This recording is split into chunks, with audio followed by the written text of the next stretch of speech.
That is the loudest cup of coffee I've ever heard. But it's time to thank you. Let's get into it. Skip it up and that up. So for everyone watching this video, which first off, thank you, who doesn't have the time to sit around for the story and the thank you and the back history of Review Tech USA in 2018, here is the schedule for the rest of this month. Let's realistically say till January 1st. I'm going to get really back into the grind with my editor on the 28th, but stuff may pop up. My editor is going with family for Christmas. I'm going to have family around, and I don't want to make any guarantees there's definitely going to still be content, okay? But the two things I could guarantee is from the 23rd to the 27th, I'm not going to be at the office, okay? 4 days, not here.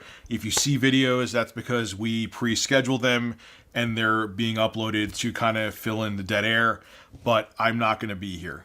Beforehand, like I'm going to record some stories today, probably record some stories tomorrow, but the consistency for the next, I would say, week or so is going to be all over. There's just nothing we can do. Like I said, my editor's traveling.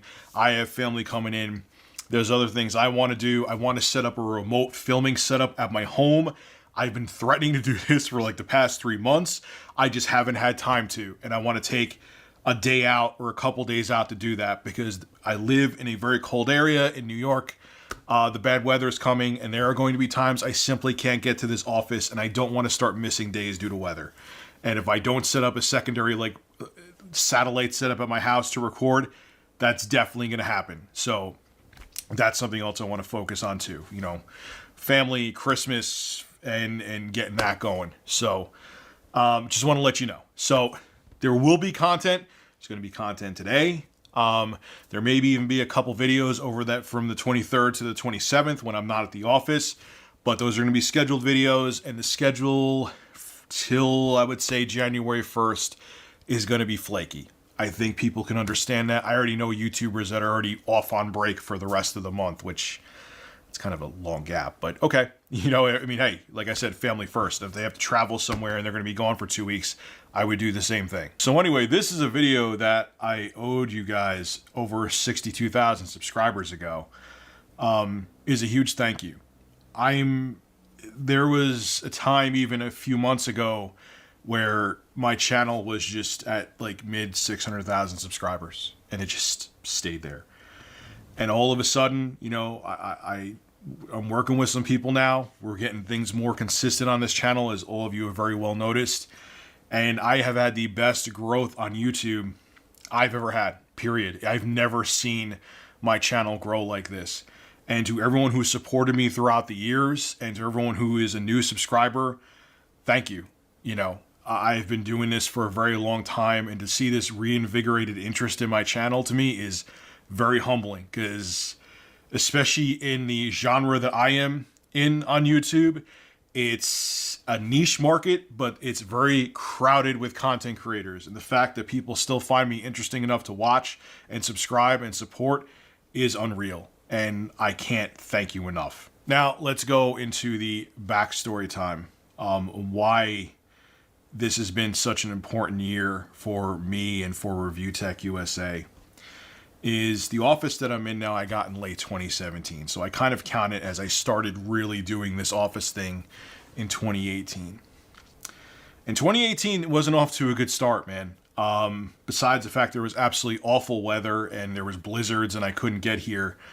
My channel at that time was kind of stale at best or in a decline. You know, there was a month where I was losing subscribers every day. And at that time, I kind of was like, man, maybe the writing's on the wall. You know, I didn't really talk about it in videos or anything like that, but I realized that maybe, you know, I was just thinking to myself, I had a hell of a run. I mean, I have done YouTube now full time since 2013. I've been on YouTube since 2008. But I've been doing YouTube full time since summer of 2013.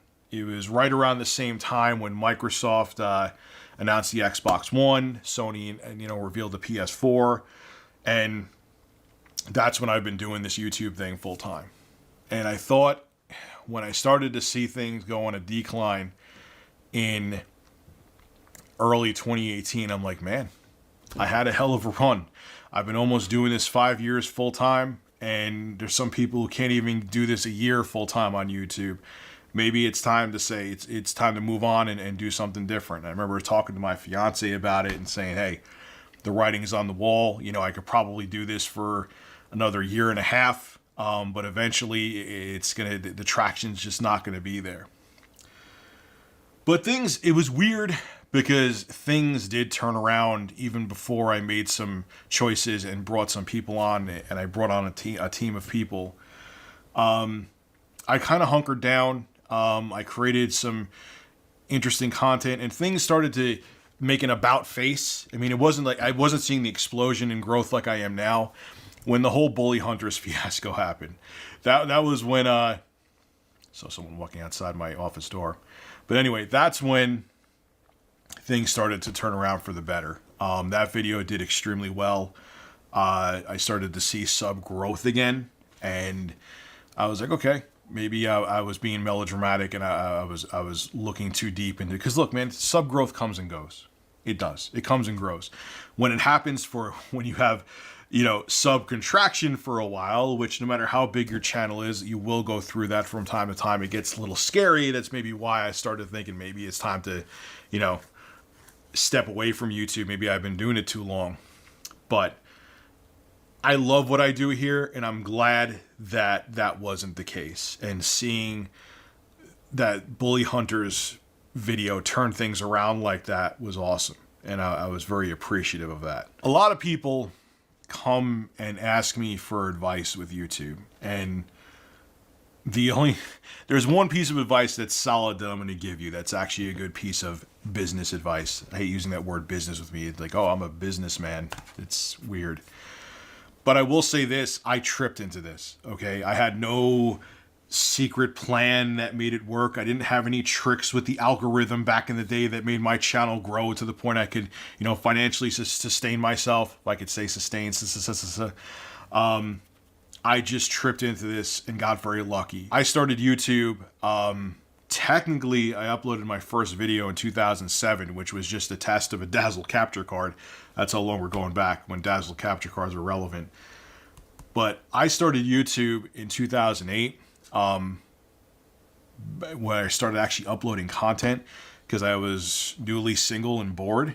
And then I got laid off from my last full-time job, and I just did it out of boredom. I got laid off in like the depth of that recession that started in 2008. I applied to jobs every day, and there was no prospects in sight, and doing YouTube kept me sane. And I did it for fun. I did it because I found a community of people that were interested in the same. There were a bunch of nerds just like me out there that were interested in video games, interested in talking about video games, interested in having discussions with it. And there was trolling even when my channel was super small too. It's just trolling happens. I've dealt with trolling since I first started on this website, and you will too. There's no way, no matter what kind of content you upload, that you're not going to deal with trolling. But that was really the reason I did YouTube. I was like, maybe I'll put up a demo reel of voiceover work, and maybe I could get some kind of radio work. That's all I thought maybe would come of it. But really, I just did YouTube because I was bored. That was really the key reason that I did it, because it was either that or just stare at a wall. I would either go apply to jobs online, and then I would have nothing else to do. And in a way, me getting laid off from my job was probably the biggest blessing in disguise, because if I was still working full time, I would not have had the time to focus on YouTube the way I did. And I really just did it, like I said, out of boredom. And it probably wouldn't have grown into what it was. But for advice of how to grow a channel, one, even with how great my channel's doing right now, and thank you so damn much for the support once again.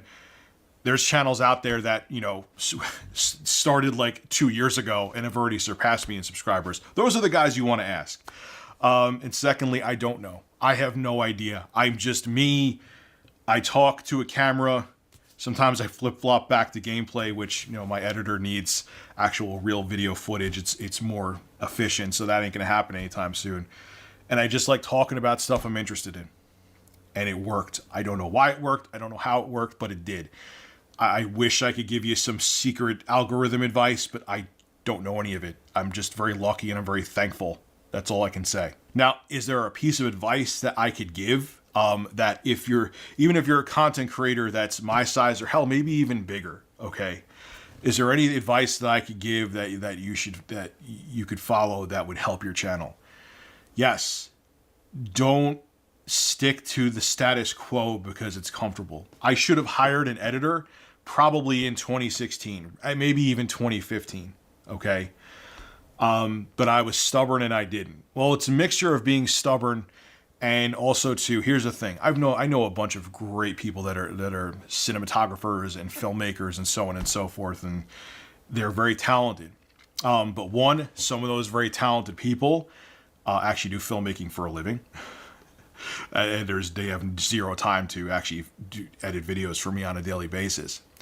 But even beyond that, the toughest thing was me being reluctant and stubborn. And I could do it all myself, no problem. I could do it all. I could do the editing, the thumbnails, the social media, the uploading, the whole nine. I could do it all myself. Which there are some people that could do that. I just suck at it, so I can't. The second reason is I couldn't find somebody who got my humor. Whether you like my humor or not, some of you do, some of you don't. I like editing my humor into my videos, and I could hire the top guy who got a film degree from NYU, who knows Premiere inside and out. But if they don't click on that humor level, again, whether you like it or not, it wasn't going to work. And I finally found someone that can do that. And that's why you're seeing this huge flow of content with high production value and jokes thrown in, because I don't even have to tell this person like what I'm thinking for the humor, and they just get it. And it's amazing. It's nice to hire somebody that needs no supervision. I've been in situations before where whether it be music or doing this or whatever, where I hired people and it was like I had to babysit them. I'm like, what is the point of this? If I hire you and I can't rely on you to be self-sufficient, I'm still dealing with the same bottleneck that I was before, So it was tough to find somebody, but it was also that I procrastinated because I wanted to be a one-man. I wanted to be the chef, cook, and dishwasher. I think it's how it goes. Whatever. I wanted to be the manager, cook, and dishwasher. I want to be everything. And you can't do it. If you want to sustain a channel and have it grow, and you're looking to make a business out of something, you got to hire people. Whether it be you take out a loan to do it, whether it be you just take money out of your savings to hire somebody. It's a risk. I understand. It's nerve-wracking. Trust me, I was there. But if you don't, your channel will go stagnant. And I think that was a big reason why my channel went stagnant, is because I was slow. I didn't want to adopt a change. I didn't want to adapt. And that's one of the things, if you watch the YouTube creators videos, they tell you that too. If you don't, I think it was What the Buck. There's a name from many moons ago. And they interviewed him. And I think he said, I could be wrong about this, but the person who said it isn't necessarily what's important. It's what they said that's important, is that they refused to change. They kept with the status quo. They kept with the same formula, and it eventually hurt or killed their channel. And that's the road that I was on, and I knew I needed to make a change. A change, like I said, I should have made years ago, but luckily, better late than never. And as you see, the results of it are pretty phenomenal. So if you are a YouTuber, whether you're a relatively new one, whether you're a channel that maybe you have 6 figures of subs and you're seeing your growth kind of stagger a little bit and struggle, think about making some decisions. Think about hiring some people. Think about changing your format, like I've done 7,000 times because I'm a flip-flopping idiot.